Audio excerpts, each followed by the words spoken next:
O guardião da escuridão. Melissa sempre teve fascínio por brinquedos antigos. Passava horas no sótão da casa de sua avó, explorando caixas empoeiradas cheias de bonecas de porcelana, carrinhos de madeira e ursos de pelúcia amarelados pelo tempo. Mas havia um boneco que se destacava de todos os outros. Ele não era bonito como os que se encontravam nas lojas.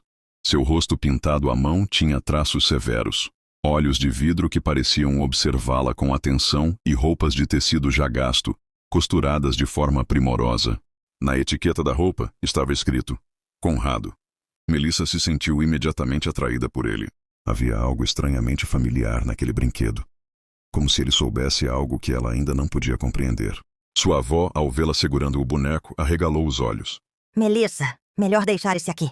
Disse a voz trêmula. Por quê? Perguntou a menina curiosa. Ele não é como os outros. Apenas deixe-o onde está.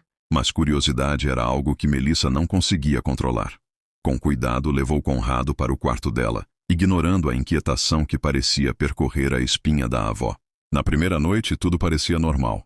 Mas ao acordar, Melissa percebeu que o boneco não estava no mesmo lugar em que o havia deixado. No início, pensou que tivesse caído da prateleira. Colocou-o de volta e tentou ignorar o incidente. Mas isso se repetiu nas noites seguintes. O boneco aparecia em lugares impossíveis. Em cima da mesa de estudo, sentado à beira da cama, olhando-a com aqueles olhos de vidro que agora pareciam mais penetrantes do que nunca. Logo começaram a ocorrer pequenas coisas que Melissa não podia explicar. Brinquedos caíam sozinhos, portas rangiam no meio da noite. E uma sensação de frio percorreu o quarto como se uma presença estivesse sempre ali. Conrado parecia observar cada movimento, cada respiração. Uma noite, Melissa acordou com um sussurro abafado, quase inaudível. Melissa. Ela sentou-se na cama, ofegante. A lua iluminava o quarto, e lá estava ele sentado no chão, com o olhar fixo nela. Mas a boca do boneco se movia, mesmo que sua voz fosse apenas um sussurro. Melissa, você me libertará. O coração dela disparou. Tremendo, tentou se convencer de que era apenas um sonho. Mas, no dia seguinte, encontrou marcas de arranhões na parede, pequenas e profundas, como se alguém tivesse tentado se libertar de dentro do quarto. Os acontecimentos ficaram cada vez mais intensos. Melissa começou a ouvir passos à noite, portas batendo, risadas infantis ecoando pelo corredor vazio. As amigas começaram a evitar sua companhia, assustadas com o tom perturbador das histórias que ela contava. Os pais, incrédulos, atribuíam tudo à imaginação fértil da filha. Uma tarde, Melissa decidiu pesquisar a origem do boneco. Visitou a antiga loja de antiguidades na cidade, onde descobriu que Conrado havia sido fabricado em meados de 1920 por um artesão famoso por criar bonecos protetores de família. No entanto, relatos antigos contavam que muitas famílias que possuíam esses bonecos sofreram mortes misteriosas, desaparecimentos inexplicáveis. Alguns registros mencionavam que o boneco não suportava ser negligenciado e buscava vingança por qualquer descuido, tornando-se uma presença cada vez mais sombria e agressiva. Assustada, Melissa decidiu se livrar de Conrado. Tentou jogá-lo fora, enterrá-lo no quintal, queimá-lo. Mas todas as manhãs, ele reaparecia no quarto, limpo e impecável, com um sorriso mais intenso do que nunca. Era como se estivesse zombando dela. As noites tornaram-se insuportáveis. O boneco começou a se mover sozinho, andar pelo quarto, e as vozes que antes eram sussurros agora gritavam pelo silêncio da casa. Melissa, abra a porta, me liberte! A presença de Conrado começou a afetar Melissa mentalmente.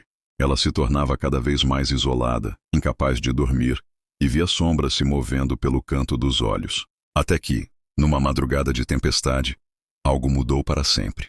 Melissa acordou em seu quarto, com a casa em silêncio absoluto. Conrado estava sentado na cama, suas mãos de porcelana apoiadas no ombro dela, fria como o mármore. Mas havia algo diferente. Os olhos brilhavam com uma luz vermelha intensa, e sua boca se abriu em um sorriso horrível, revelando dentes que jamais estiveram ali antes. Melissa, você prometeu me libertar. Agora é a hora. Antes que pudesse reagir, o boneco agarrou seu braço com uma força sobre-humana. Ela tentou gritar, mas nenhum som saiu. O quarto girava, as paredes se esticavam e deformavam, e vozes antigas, de crianças e adultos, sussurravam em coro, amaldiçoando quem ousasse ignorar Conrado. Quando Melissa finalmente acordou, Estava em um lugar completamente diferente.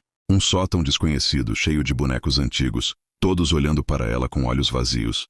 No centro, Conrado se erguia, mais imponente do que jamais fora, e falou com uma voz que não era só sua. Bem-vinda à coleção, Melissa. Agora você é minha para sempre. Desde aquele dia, ninguém mais viu Melissa. A casa foi abandonada, mas os vizinhos relatam ouvir passos e risadas de criança à noite. E algumas vezes, um boneco de porcelana aparece no parapeito da janela, observando quem passa, com um sorriso que parece prometer que a qualquer momento ele pode sair para buscar sua próxima vítima. Os anos se passaram e a casa de Melissa tornou-se uma lenda na vizinhança. Crianças passavam apavoradas pelo portão enferrujado, sussurrando entre si sobre o boneco que anda sozinho. Mas ninguém jamais ousou entrar. Até a chegada de Daniel, um jovem curioso, fascinado por histórias de assombrações. Ele ouviu falar do boneco e decidiu que iria provar que tudo não passava de um mito. Entrou na casa ao entardecer, câmera em mãos, registrando cada cômodo empoeirado. O ar estava pesado, e uma sensação de frio percorreu sua espinha assim que atravessou a porta da sala. Ao subir para o sótão, ouviu um leve tilintar, algo caindo. Ele se virou e lá estava. Conrado, sentado no canto, exatamente como as descrições, com seus olhos de vidro refletindo a luz fraca da lanterna. Daniel sorriu nervosamente. É só um boneco, Murmurou, tentando se convencer. Mas quando deu um passo adiante, Conrado se levantou. Seus movimentos eram rápidos, quase humanos, e a expressão antes imóvel agora era um sorriso cruel e vivo. A câmera caiu, registrando apenas flashes de terror. O boneco atravessando o sótão sem tocar o chão, portas batendo sozinhas, sombras se contorcendo pelas paredes. Daniel tentou correr, mas a escada parecia se alongar, como se a casa estivesse viva, impedindo sua fuga. Ouviu vozes distantes, crianças rindo, sussurrando seu nome. Ele tropeçou e caiu, e no instante seguinte sentiu mãos geladas envolvendo seus pulsos. Você também vai se juntar a nós. Sussurrou Conrado, enquanto olhos antigos, familiares, surgiam entre a escuridão. Melissa estava lá. Ou melhor, algo que havia sido Melissa, seu corpo agora parte do sótão, preso entre bonecos e sombras, observando com olhos vazios e assustadores.